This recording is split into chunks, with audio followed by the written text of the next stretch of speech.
Hi, I'm Marek Wyszynski, and many of you have asked us to offer Feldenkrais lessons, but to make them shorter. We understand that for many of us nowadays, our attention span is challenged and is shorter. Our ability to focus for full 45 minutes or full hour during a typical Feldenkrais lesson may be something not practical. So here's our first lesson about sitting, about mastering our posture in sitting. That will be short. I hope you enjoy that.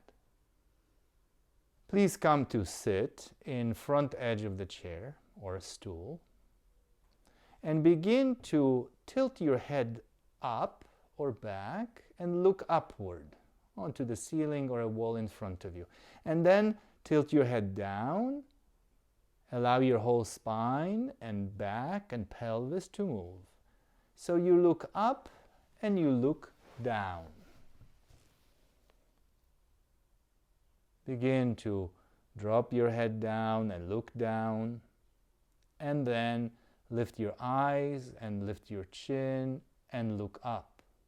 And pay attention how much of your entire skeleton is moving. Are you moving only in your neck? Or are you allowing your back, your middle back, your lower back, perhaps even pelvis?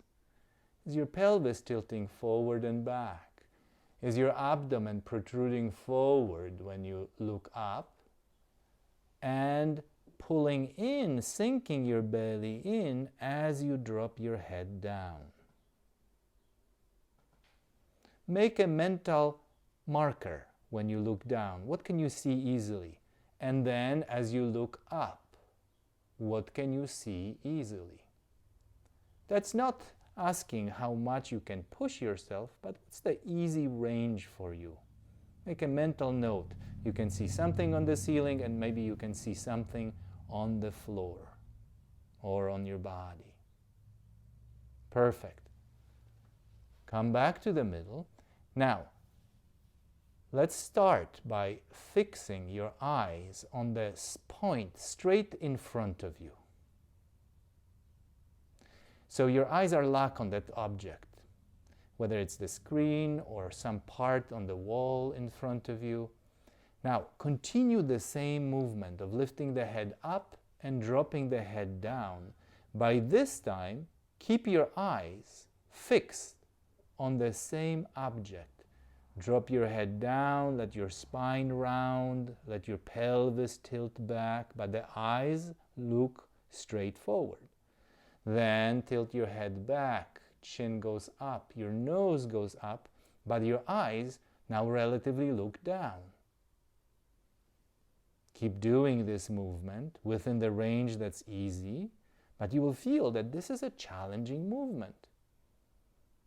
From the skeletal point of view, it shouldn't matter what you do with your eyes.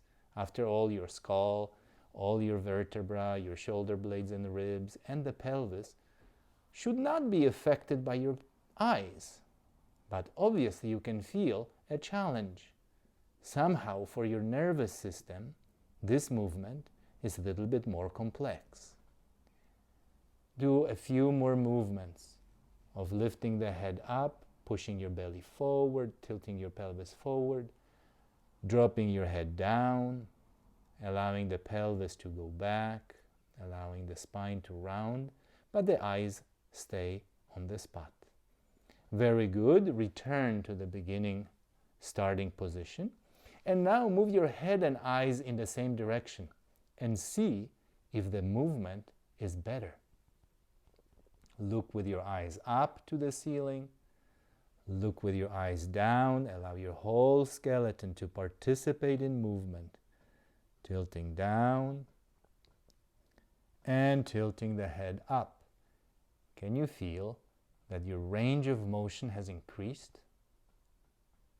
Somehow, by differentiating your eyes from the rest of your skeleton, made all the difference. And look how short was the time for improvement.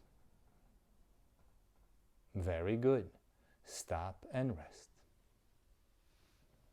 If you want, you can sit back and relax. You could even slouch for a moment.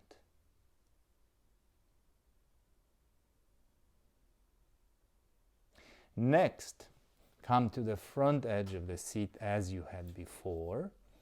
Return to the movement of eyes and head in the same direction. Look up with your eyes, tilt your head back, allow your mouth to maybe open a little bit. Let the head drop down, tilt your pelvis backward, let your belly sink in, let the head drop.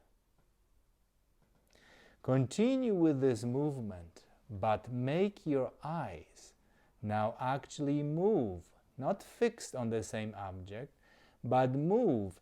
When your head tilts up, your eyes go below that object. When your head tilts down, your eyes go above that object. Feel the challenge of moving your eyes in opposite direction to the movement of the head, chest, breastbone, pelvis, and the spine. Only go within the small range. After all, we want to only expose your nervous system to a different way of moving. You don't need to stretch, you don't need to force.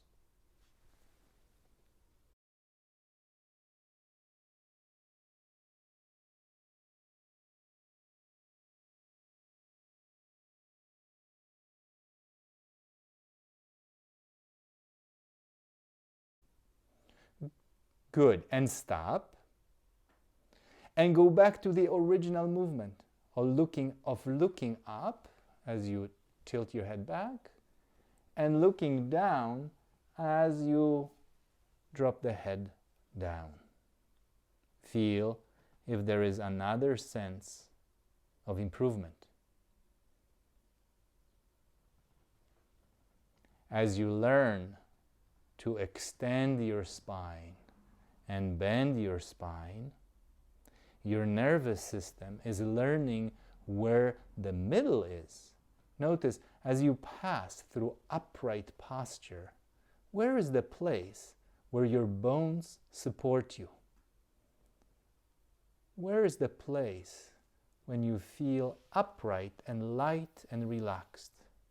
Not stiff, not tense, but actually pleasant sensation of sitting upright, sitting on your bones. Thank you. That's the end of our practice.